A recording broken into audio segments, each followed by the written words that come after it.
The Bliss Business Podcast, the show about empathy, connection, and consciousness in business. Today's episode is brought to you by Zero Company, your paid search, social media, and programmatic ad experts. Hello and welcome back to the show. We are continuing our dive into communication techniques. Today covering the concept of feed forward. That's feed forward in contrast to feedback. I'm Steven Sakash here with Tulio Siragusa. Hey, Tulio. Hey, I am looking forward to this. I've never heard of feed forward. That should be an interesting thing to share with everybody. Yeah, I think it's something kind of some of us may do naturally and didn't really know that there was maybe a whole term and even a book around it. Feed forward, it's a concept developed by Marshall Goldsmith, who's a renowned executive coach and leadership thinker. And unlike traditional feedback, which focuses on past performance, feed forward emphasizes the future possibilities and solutions. So at its core, it's about providing individuals with suggestions on how they can improve in the future. So like I said, this is something some of us may do kind of naturally when dealing with a problem. So it's a proactive approach that concentrates on ideas and actions that can help someone achieve their goals moving forward. So shifting from blame to growth opportunities. So we aren't dwelling on those past mistakes or shortcomings. We're trying to reduce the defensiveness and opening the door to constructive dialogue.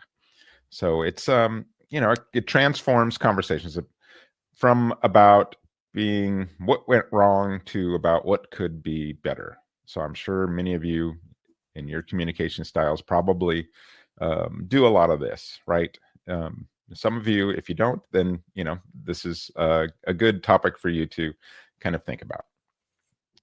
So some of the benefits here. So it encourages continuous learning and development. It promotes a positive solution-oriented mindset. And it strengthens relationships by showing genuine interest in someone's growth. And it can be less stressful and more motivating for both the giver and receiver. Tulio, so what are some of the key components of this? Let's break it down. Yeah, so I want to preface, like you said, some of my practice this without realizing. For myself, I realized I do practice this, just didn't have a name for it. It's actually how I parent. So there's a lot of connection to parenting with this. So some of the key components of feed forward communication is focusing on future behavior. So the emphasis is on what can the person do differently or continue to improve. I've often heard myself saying, so how are we going to handle this in the future? What can we do different in the future? So it's about taking actionable steps that can lead to a better outcome and discussing those, really being able to paint the picture of being able to walk a different path than had been walked. So it's visualizing and seeing yourself in the future doing things differently. So for example, instead of saying you didn't communicate effectively, we might say going forward, consider setting regular check-ins to keep everyone aligned. One is about solving the problem moving forward. The other one is kind of like just a slap in the wrist, right? Doesn't really do anything. The other thing is providing positive, actionable suggestions. So suggestions should be very specific, practical, and super attainable. They're supposed to empower the individual to take ownership of their development. And it's important to frame these in the form of suggestions so that it's encouraging and supportive to the person you're speaking with. And to also encourage a two-way exchange. So, feedback is most effective when it's more of a dialogue, not a monologue. So inviting the other person to share their own ideas and perspective is key. And you can ask open-ended questions like, what strategies do you think could help you in the future? And this collaboration fosters better engagement, number one, and also really a bit of a mutual respect between the two individuals. Now, some of the examples on how Feedforward works in practice in a practical way. Here's some examples, right? Imagine a team member struggled with meeting a project timeline or a project deadline. That's never happened before, right? I mean, that can happen. It happens all the time. So instead of focusing on, you missed the deadline, now we're all off, and instead of focusing on the missed deadline, highlighting the problem, the mistake that they made, you might say something like, for upcoming projects, it might help to break down the tasks into smaller milestones. How do you feel about that approach? Right. So one, you're establishing that you're not going to get fired over this. There's a sense of safety already established in the future, which means you're going to be here. So it's not like they didn't make a mistake that's not repairable. So in the future, maybe break this down into smaller milestone. What do you think about that? And this not only provides a practical suggestion, but really invites the other person to give their input. So these are very simple things that can be easily practiced, but it's about being proactive and aware of it. Now, some of us might have been raised in certain cultures where, the immediate thing was to be judgy or to give, this is what you did wrong. Some of us were raised that way, right? So it's harder for those individuals to stop and okay, let me not be reactive with highlighting what's already happened. It's not going to fix anything, but let's focus on what can we do better in the future? And how can I invite this individual to see themselves doing it better in the future? That's a lot more effective. And that's what really feedforward feedback is about. Yeah, you mentioned that judgmental part of it, which is something I never really thought about, but when you sit here and break it down, so what's feedback? Can I give you some feedback? And sometimes that's, you're coming off as maybe judgmental or critical in a way. And you're starting, you're starting the conversation that way. So yeah, I don't even know if I use that phrase, can I give you some feedback? Because it just puts me in an awkward position starting the conversation. It's almost like raising your shoe and saying, I'm about to hit you with a shoe. It's the same thing. Yeah. And so what's going to happen with that? The person, it's going to lead to defensiveness, right? So, they see the shoe coming. So you're going to have less of a effective conversation here. So someone's given a presentation and I'm like, can I give you some feedback? That was a little bit disorganized and unclear. And, okay, so now everyone's, kind of in this defensive position and now they're trying to explain what they did there versus, we're focusing on what had already happened versus what we want in the future. And this is especially true, Stephen, because, and this is a study I did over 1,400 people. This was sort of a topic or the context behind a TEDx talk that I hope to give someday. But it ties into people's self-worth. And a lot of people tie their self-worth based on their external factors. How well did I do in this job? How good of a relationship am I in? How well am I doing financially? All these factors that have nothing to do with yourself, your internal self. So someone's already kind of on the struggling point of determining their self-worth based on their success factor. The minute you open the door about the possibility that they did something wrong, and which means they failed, they immediately get defensive because they're trying to protect the self-worth. It's so deep, the impact it has, that little, I want to give you some feedback. It's so deep, the impact it can have on an individual that's already struggling with feeling good about themselves, that it's not effective at all in helping them. And this is a worldwide epidemic. It's not something only people struggle with. Everyone's got an ego to some extent, and as we grow, we're all trying to lose that ego. But here, it's like you said, they're feeling a little bit. If they're already insecure, now they're feeling, even worse about it, or they're going to deal with it to protect their ego in some way or another. That's what we, kind of do as a default. So feed forward now, instead, we're kind of forward looking. We're looking for opportunities for improvement. We're looking for solutions, and possibilities rather than problems. And so it does encourage this kind of collaborative, and positive atmosphere. So like we're both working toward the same thing here. This is where I think we could improve on, right? So yeah, so it's like instead of your presentation was disorganized and unclear, it's like, hey, for the next presentation, let's consider outlining the key points at the beginning so we can guide the audience. I think that would help people just, be engaged right from the start. Something like that, versus like, okay, yeah, I see that. And now you're kind of having a good forward-looking conversation versus the other one, like you said, where your ego is just kind of putting up its defenses naturally, trying to protect the person. Absolutely. And seeing yourself succeeding at something in the future gives you instant hope. And that hope sets you in a course of gratitude. So it's completely a different conversation. And the person's very receptive to it because you're planting the hope of a better future, which we all like. We're just sort of wired that way. So it's just, that's the key as well. Yeah. And we're more open to suggestions that help us succeed in a way, right? We're like, okay, that'll make me better. So feed forward, this is giving you positive, actionable suggestions that can boost confidence. And so people are going to feel more supportive and are more likely to take initiative versus, again, trying to protect their ego, trying to protect themselves.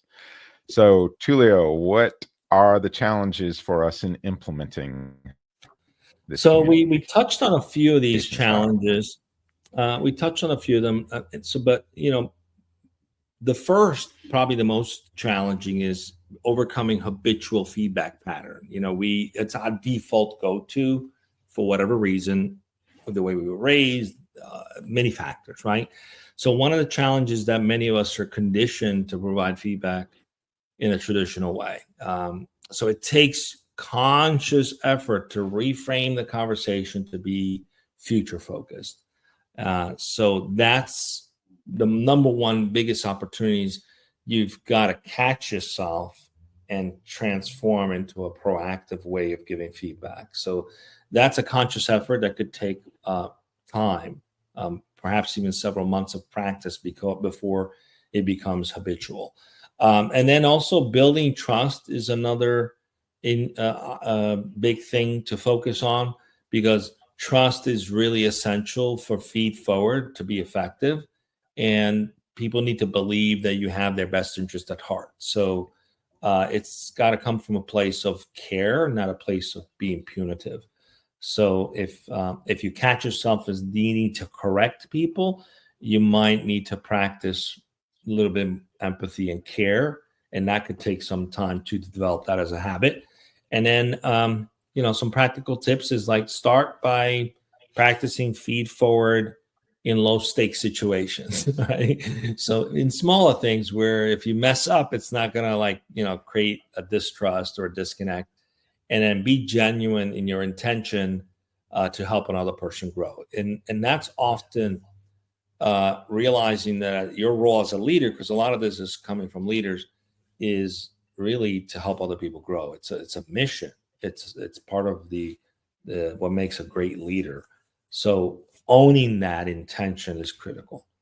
And then also encouraging adoption across the teams is important. So it needs to become part of the conversation, even how you handle team communication. So encourage team members to ask for feed forward from peers. So it doesn't have to just come from a manager or a leader. It's something that the team can collaborate with. Hey, listen, how could I have done this better? Like, what do you think I should do more of next time? Or how can I do this differently next time? Like, help the conversation amongst peers to practice seeing things forward in the future. And this I love when I see that with people, right? It's like, and sometimes it's very hard because I know I try to ask the same question too, and I just know it's, hey, I'm done with this or whatever. But occasionally, just having that mindfulness to ask, hey guys, how could I do better on this? It's just pausing and being proactive, asking for the feed forward, kind of commentary from people versus just just letting them, especially as a leader, like maybe, oh yes, Stephen really screwed up on that, and they don't want to say anything, but no, it's like, hey, giving them permission to, hey, please give me the how I can improve myself in the future. And you start that conversation from the person who actually needs the feed forward versus the leader type. And you're right. To your point, it also requires tremendous self-awareness too, because, for example, I will come across with a lot of authority if I have an opinion on something, which some people in the past might have had difficulty giving feedback on. So I proactively say things like, perhaps I have a fixed view on this, and I'm not sure if it's the right view on this, but I'm opening it up because I'd like to get some feedback. I'm curious to see if this is just me thinking like this, because I can adapt to different thinking. I just can't see it. Maybe you can help me see it differently. And that opens it up to say, hey, I don't necessarily agree. I think maybe, it could be this way. And it's a genuine desire to question whether my thought is grounded on, being, something that's fixed minded that needs to be opened up to further feedback. So you can be proactive in even just being humble to say, I have a view on this. It's a pretty strong view based on my history on this, but I'm open to getting other feedback. What do you guys think? So it's about understanding the individual needs too, because the feed forward requires us to be attuned to other people's goals and challenges. So that's also important. And to personalize suggestions, they need to be relevant and meaningful to that individual. So this is a challenge because, again, it goes back to caring for people. You can't understand someone if you don't care for them. So it always goes back to the root of you got to care for people. And then you got to balance honesty with encouragement. It's not about just painting a picture of roses and, peaches and creams in the future. Sometimes there needs to be some honest feedback about the reality of what needs to be corrected, right? So while focusing on the future, you shouldn't ignore the reality. And this could be a way to be constructive and also kind. It could be a nice way to just honestly say, in the future, I think this might work a little better. What do you think? And then being able to have a conversation. Can I support you to make that transition? That's a very subtle way of saying you need to make a change without saying it, right? How can I support you to make that transition so that you can do that in the future that way? So you get an agreement with the individual first, and then how can I support you? It's really saying you really need to move away from the way you've been doing it. It's not working very well. And then documentation and follow-up is also key. Like documenting the key feedback suggestions during performance planning. That's a very good way to reinforce and remind what the other individuals already agreed to. And then setting up follow-up meetings to review progress and make adjustments. So it's not like a PIP style. It's more like, how can I support you the way a coach would do it? How can I support you to stay on point with what you already committed you're going to do because you agree with this? So that's an important step too. I think those last few points too remind me a little bit of the Radical Candor discussion we had, where we're like, you got to have some documentation to follow up on, but you're also kind of balancing that sort of honesty with really what's important in all this is empathy, right? So you've got to have that empathetic approach whenever you're communicating. So, when we offer feed forward with empathy, we're showing we care about that person's growth and their success. And, that really transforms the interaction from more of a transactional exchange, like, hey, we need to get this, to a more meaningful dialogue, right? So empathy is just essential. We need that to be able to get that accountability too, and be able to offer, accountability and honesty in a way that, we actually see the kind of growth happen for that person. So Feedforward, it provides this framework where we can encourage responsibility without being that, that punitive, judgmental. If it doesn't get done, this is going to happen kind of scenario. We're like focusing toward a goal that we both want, and helping the individual see that path forward, and motivating them to take kind of ownership of their development. So, yeah, I mean, I think we always talk about empathy and everything. So in all these communication styles, there's probably not going to be a single communication style that doesn't have, hey, you got to have empathy, or you're not going to get anywhere. Yeah, absolutely. And empathy doesn't mean that you're just feeling what it was like for them to do what they did. Empathy extends to realizing that they actually wanted to succeed at something. The default outcome was, I wanted to be successful at this. I wanted to be an exceptional experience for all the people involved, but somehow I fell short. So when we have empathy for the fact that we want to actually enable the other individual to achieve what they ultimately wanted to achieve, which was to be successful, it doesn't mean that you lower the expectations. Empathy is not just feeling sorry for the other person. It means communicating the expectation in a way that's respectful, but it's also motivating. And again, it could come from a higher consciousness. I'm not trying to motivate you for the sake of myself. I'm trying to motivate you because I know you want to be successful. So it's going to help you, right?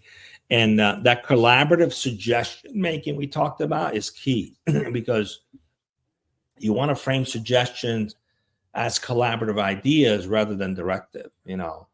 I think maybe this way might work better. What do you think? What do you think would work best for you? Have that collaboration and then take notes, because whatever that individual's coming up with, that's something they're willing to own. So it's that collaboration that's key.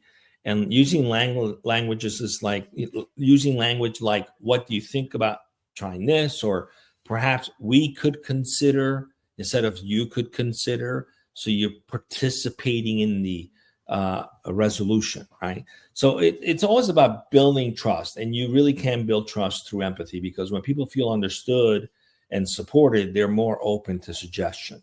It's like children, right? They know you love them, they love you, they're open to suggestion because you're trying to guide them in the right way. Except for teens, that's a different issue. But building trust through empathy is key, right? That's an important thing. And then ensuring accountability, because that's also tied to empathy, is accountability. Being clear, making sure there's follow-up, and showing that you have an invested interest in their progress. So it's not a one-time, okay, we had an agreement, good luck with that, right? It's more like, okay, let's check in. How are you doing? How can I support you? How's that working? How's that idea that you came up with working for you? And reminding them that it's their idea. That's part of the beauty of that collaboration, because we want to have people maintain their agency in this process and not feel like they're being directed. Yeah, so this is important for team dynamics, right? You've got to have this, and it'll improve culture, right? I mean, because you're all absolutely, because that's the whole key. When teams become more collaborative and supportive, they're going to be proactive at addressing challenges because they want to succeed together. So that's when they'll be like, hey, we're going off track here a little bit. What can we do better? How can we support you better? So it becomes a team sport, as I like to call it.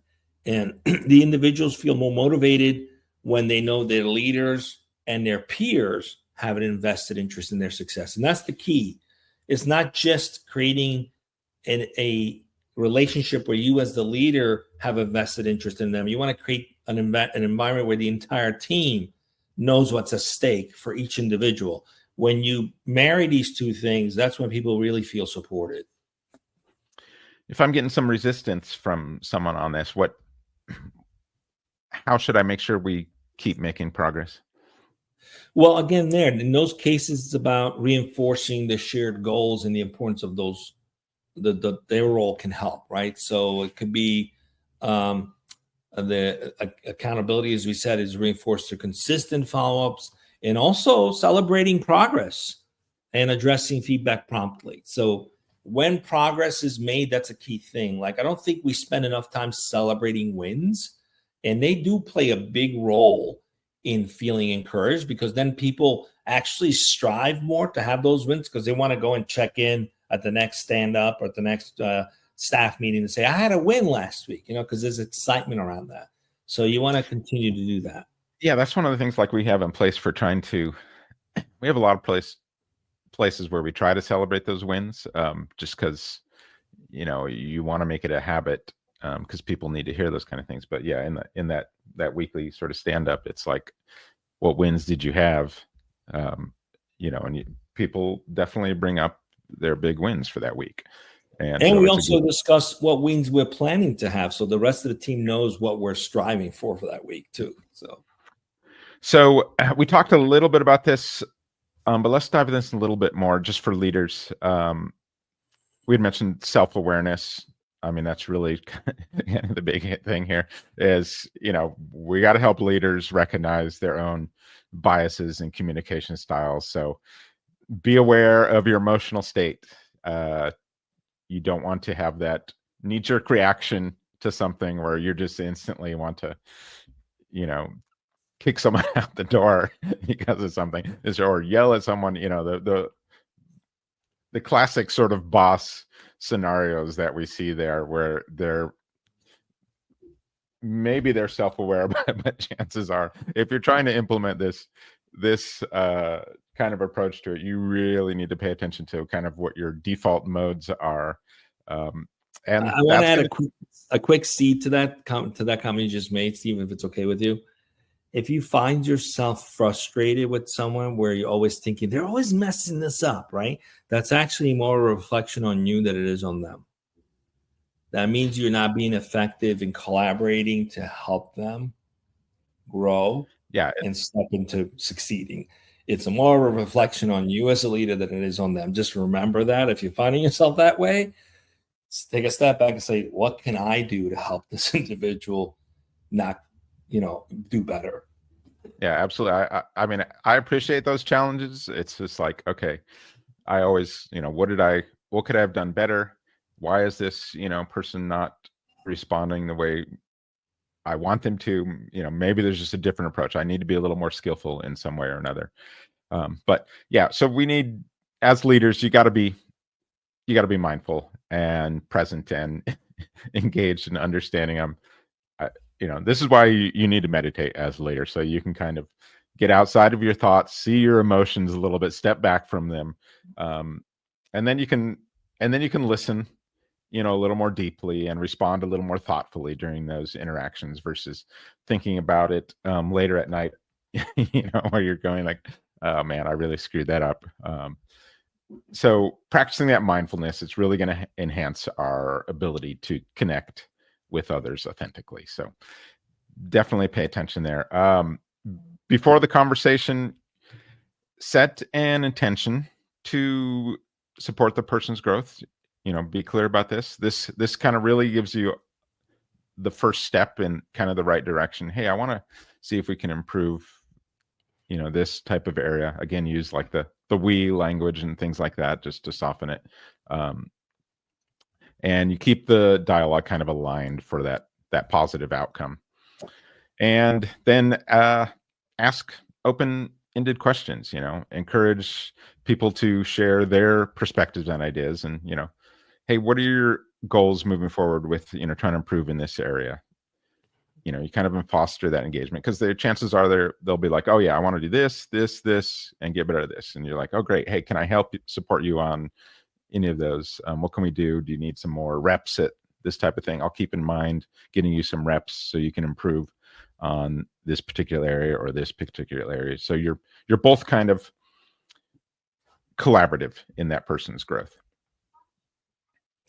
You said something really interesting about practicing meditation as a leader. It's actually like almost a must-have. And I think some of the best leaders are also very spiritually grounded. It's the more you are connected to your higher consciousness, the better leader you're going to be, which is a shock to a lot of people who think like that being a leader is the boss. Very different mindset. And the other thing is, and I mentioned this I think twice already, so I'm going to bring it home with one more time, is creating an environment of trust. Trust.